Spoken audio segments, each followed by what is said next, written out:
Antibody बना है, ये सब देखिए एंटीबॉडी। तो जिसके शरीर में ज्यादा एंटीबॉडी बना वो कोरोना जैसे आया, एंटीबॉडी बन गया, धड़ाधड़ कोरोना का मुंह में बंद कर दिया, अरे चुप ससुराल तो तू सट के अंदर घुस जाएगा। और जिसमें ये एंटीबॉडी नहीं बन पाया वही लोग मर जाते हैं। तो कहा जाता है जिसका इम्यून अच्छा होगा, अच्छा होने का मतलब वो एंटीबॉडी ज्यादा बना देगा, कोरोना का मुंह चिपका देगा, ठाप दिया, चल चुपचाप रहो यहाँ पे, अब वो बच जाएगा यहाँ पे। अब आपको एक बात समझ में आ रही होगी हल्का हल्का कि वैक्सीन क्या करेगा।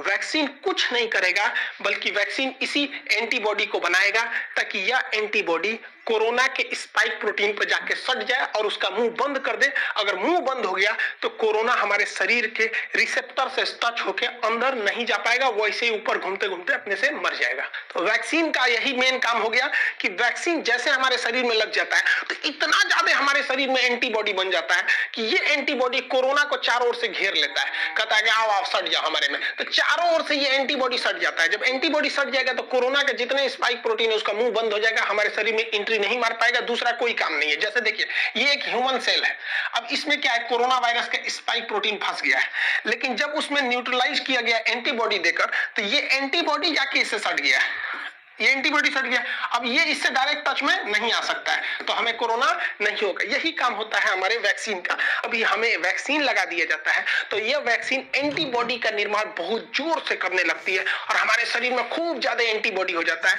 जो कि नकली कोरोना वायरस को देखकर बना होता है। और इसी बीच में ना वो पूरे उस कोरोना वायरस को घेर लेते हैं, हमारे शरीर में पूरा का पूरा एंटीबॉडी हो गया।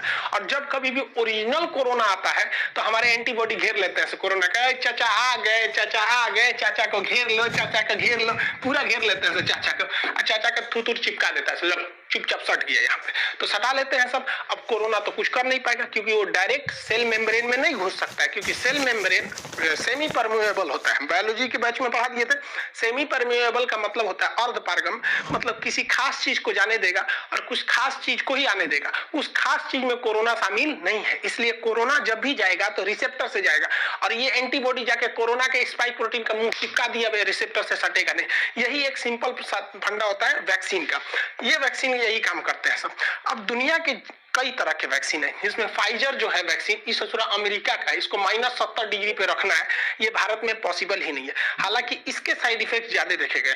रूस का स्पुतनिक वैक्सीन है और यूएनओ ने बनाया है गरीब देशों के लिए, अफ्रीका के लिए, जिसमें भारत की भी योगदान है, नोवावैक्स ये वैक्सीन है। ऑक्सफोर्ड यूनिवर्सिटी और एस्ट्राजेनिका ने मिलकर जो वैक्सीन बनाया है उसे भारत में नाम दिया गया कोविशील्ड। ये वैक्सीन भारत में बनी नहीं है, इसका प्रोडक्शन होगा serum institute of India Pune में, जिसके सीईओ है आधार पूनावाला। तो ये वैक्सीन है, जितनी वैक्सीन है ये सारी की सारी वैक्सीन है mRNA पर डिपेंड है, यानी आरएनए वैक्सीन है। मतलब कोरोना का कॉपी करे हमारे बॉडी में घुसा दो, उसको देखा देखी जब वो बनने लगेंगे एंटीबॉडी, तो उस एंटीबॉडी की मात्रा बढ़ा दो, और जब ओरिजिनल कोरोना आएगा तो उसका थुथुर चाप देंगे। सभी सब इसी पर काम करता है, लेकिन भारत का वैक्सीन इस पर काम नहीं करता है। भारत का वैक्सीन जो है भारत बायोटेक बनाए से, भारत बायोटेक, इसका नाम है कोवैक्सीन, ये अलग ही कंसेप्ट है।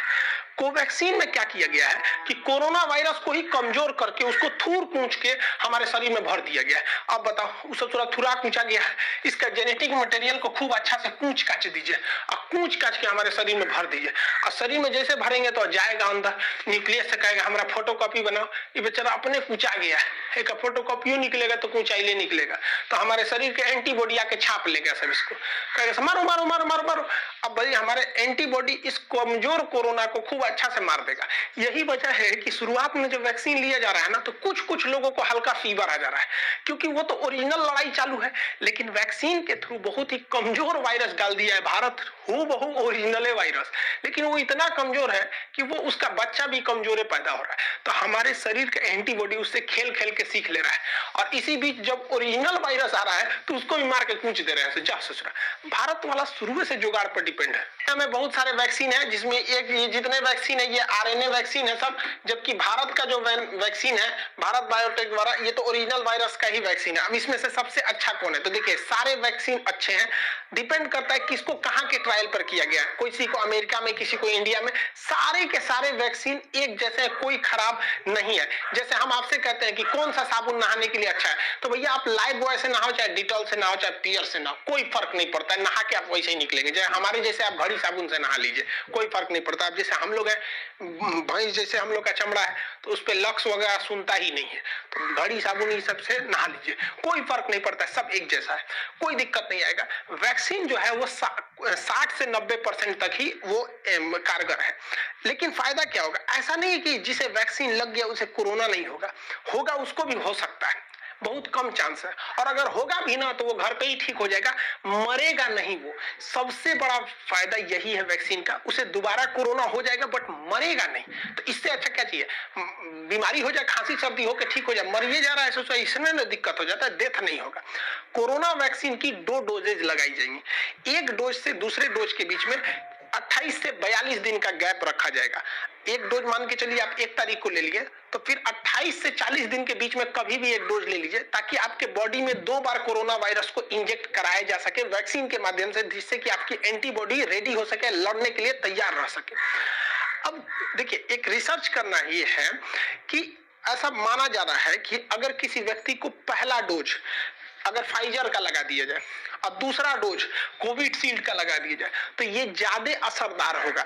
लेकिन अभी क्या हो रहा है कि पहला डोज जिस वैक्सीन का है, दूसरा डोज भी उसी का है, लेकिन ऐसा वैज्ञानिकों का कहना है कि अलग अलग डोज दिया जाए। अब चूंकि भारत में 2 ही वैक्सीन है, एक कोविशील्ड है, एक कोवैक्सीन है, तो भारत सरकार को भी इस पर रिसर्च करना चाहिए कि पहला डोज देना चाहिए कोविशील्ड का, दूसरा कोवैक्सीन का ही दे दीजिए, ताकि ज्यादा सुटेबल रहे, दोनों तरह से हम लोग उसमें वायरस से लड़ सके। यहाँ पर एक्सचेंज कर देना चाहिए। अब इसके साइड इफेक्ट को लेकर कुछ डर रहे हैं, देखिए इसका कोई साइड इफेक्ट नहीं है, 99% लोगों को कोई साइड इफेक्ट नहीं है।